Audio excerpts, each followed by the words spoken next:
Nous étions aux États-Unis avec le football il y a un instant. On y retourne. Les attaques de requins y sont régulières. 2 fillettes ont été victimes de cela dernièrement. Alors, au moment pour beaucoup de partir en vacances, se pose cette question. Doit-on avoir peur, Flavie, des requins? Eh bien, ce n'est pas moi qui vais vous répondre, même si j'ai un point de vue sur la question. C'est Joanne Mourier. Bonjour, Joanne. Bonjour. Merci d'être avec nous ce matin. Vous êtes enseignant-chercheur à l'Université de Montpellier et vous publiez un livre qui est génial et que je conseille vraiment à ceux qui nous regardent. C'est 40 idées fausses sur les requins aux éditions Quail. Vous, les requins, vous les connaissez hyper bien parce que pour vous, ce sont comme des animaux de compagnie. On va voir des images qui vont sûrement en impressionner plus d'un ici. Voilà, ça c'est vous. Au milieu, c'est quoi? Ça sont des points de gris, c'est ça? Des requins gris, de récif. Des requins gris de récif. Vous êtes où? Donc là, je suis sur la passe de Fakarava, en Polynésie. en Polynésie. D'accord. Il y en a une autre photo où on va vous voir en fait toucher les requins. C'est une passion qui vous vient depuis d'où? Alors on pourrait dire que je suis tombé dedans dans leur mâchoire quand j'étais petit, mais je dirais plutôt qu'ils m'ont pris sous leurs ailerons pour me révéler leurs petits secrets. Ouais, c'est ça. Vous aimez les requins? J'aime les requins depuis que je suis petit. J'ai une fascination, une curiosité, et puis c'est devenu mon métier. D'accord. On va pas se mentir. Ce film, vous l'avez forcément vu. On va en entendre la musique. Les Dents de la Mer. Plusieurs générations ont été traumatisées par ce film. Les Dents de la Mer de Spielberg, ça date de 1975. Vous n'étiez pas encore né, mon petit Samuel. Ça fait donc 50 ans. Ce film, il a fait du requin l'ennemi public numéro 1 des baigneurs, non? Alors en effet, ça a créé un peu une psychose, et ça a entraîné notamment une chasse un peu aux requins pendant plusieurs années. Et cependant, il ne faut pas oublier aussi que ça a créé toute une génération de fascinés de requins, de passionnés, et dont moi, notamment. Vous avez peur des requins, Laura?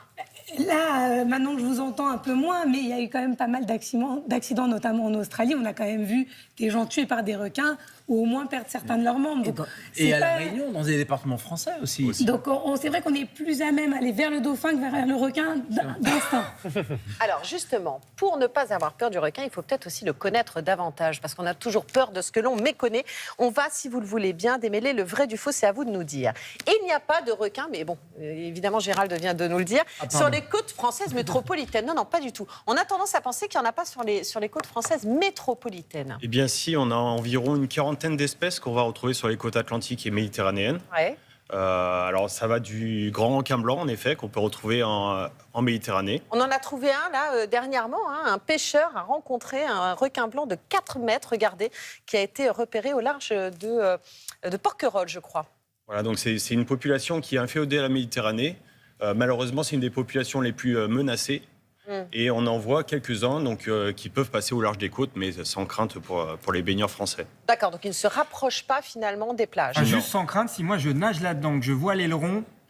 Mais c'est très au large. Hein. En général, ils sont juste de passage. D'accord, ok. Mais je parle de La Réunion et pas des côtes métropolitaines. Il y a la barrière de corail. Et tout le monde dit « Ah, ça saute pas la barrière de corail ». C'est vrai ou c'est pas vrai? Ça saute pas, ça passe. Non, normalement, c'est une barrière, mais ils peuvent quand même passer. J'aime bien le normalement. Et puis surtout, on n'a pas les mêmes requins, que ce soit au sein d'un lagon devant la barrière de corail que dans l'océan, au-delà de la barrière de corail. Ils sont toujours dans les eaux chaudes, les requins? Alors justement, ce qui est intéressant, c'est qu'on voit ici le grand requin blanc. On pense souvent au grand requin blanc, mais en fait, on a quand même 500 espèces de requins, avec une grande diversité. C'est ça qui est intéressant. Donc on va avoir des requins, des espèces qui vont se distribuer partout dans le monde, très profonds, ou voire même en Arctique. On va avoir le requin du Groenland qui vit dans des eaux qui sont inférieures à 5 degrés. Donc notamment, on peut avoir des requins, bien sûr, dans les eaux froides. Les requins blancs est un tueur en série, vrai ou faux? Non, c'est pas vraiment un tueur en série. En tout cas, il n'y a pas de preuve affirmée qu'un même individu est capable de poursuivre des individus et puis d'avoir une série d'attaques. Quels sont les requins dont on recense le plus de morsures? Alors, ça va être plutôt donc, le grand requin blanc, le requin tigre et surtout le requin bulldog. Voilà, alors là, c'est le blanc. Vous avez un requin blanc. Voilà, le tigre, il ressemble à un énorme maquereau. Grosso modo, en version requin, regardez la peau. Non mais je vous assure, moi j'en ai vu, c'est la peau, ça fait comme un maquereau de 4 mètres, quoi. Voilà. On ne se dit pas un maquereau, on se dit quand même un requin. Et le bulldog, qui est le troisième requin le plus offensif. Dans quelle zone du monde est-ce qu'on recense le plus de morsures?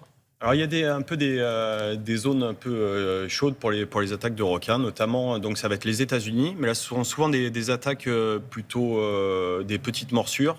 et pas peu de fatalités, mais on va voir quand même plutôt des attaques au niveau de l'Afrique du Sud ou de l'Australie, et notamment sur certaines îles aussi. Autre question, les requins repèrent une goutte de sang à des centaines de kilomètres. Vrai ou faux, Joanne Mourier? Alors techniquement, c'est possible, mais dans la réalité, en fait, la mer est un milieu ouvert. Le sang va se dissoudre, se diluer assez rapidement, et finalement, c'est pas ce qui marche le plus. Notamment quand on va tirer des requins, on va plutôt utiliser des substances graisseuses qui vont se répandre plus facilement dans l'eau. Donc quand on est une femme et que l'on a ses règles, on peut se baigner quand même. Bien sûr. Voilà, sans aucun risque. Les requins confondent les surfeurs avec leur proie. Alors ça, je voudrais que vous nous expliquiez, parce que c'est ce que l'on entend souvent. Est-ce que c'est une réalité? Alors oui et non, parce qu'on parle souvent dans certaines zones de la confusion avec une otarie ou une tortue notamment. Mais il faut voir que la plupart des incidents ont lieu dans des zones où il n'y a pas de tortue ou d'otarie. Donc c'est souvent des investigations où le requin n'a pas de bras. Il va venir en fait faire une morsure d'investigation pour voir ce que c'est. Donc en fait il va goûter. Il va goûter et en général c'est juste une simple morsure. Et malheureusement il peut y avoir des dégâts qui vont amener jusqu'à l'hémorragie et c'est souvent le cas. Ils sont miros un peu. Un petit peu, mais pas forcément. Alors, on n'a pas le temps de tout évoquer, mais en tout cas, ce que je peux vous dire, et ça c'est vrai, c'est que le requin est une espèce en danger, réellement, qu'il faut protéger. Il est essentiel et indispensable à l'écosystème. Tout ça, vous le racontez dans ce livre qui est super. 40 idées fausses sur les requins, c'est chez Quay Édition. Joanne Mourier, merci beaucoup d'avoir été avec nous ce matin.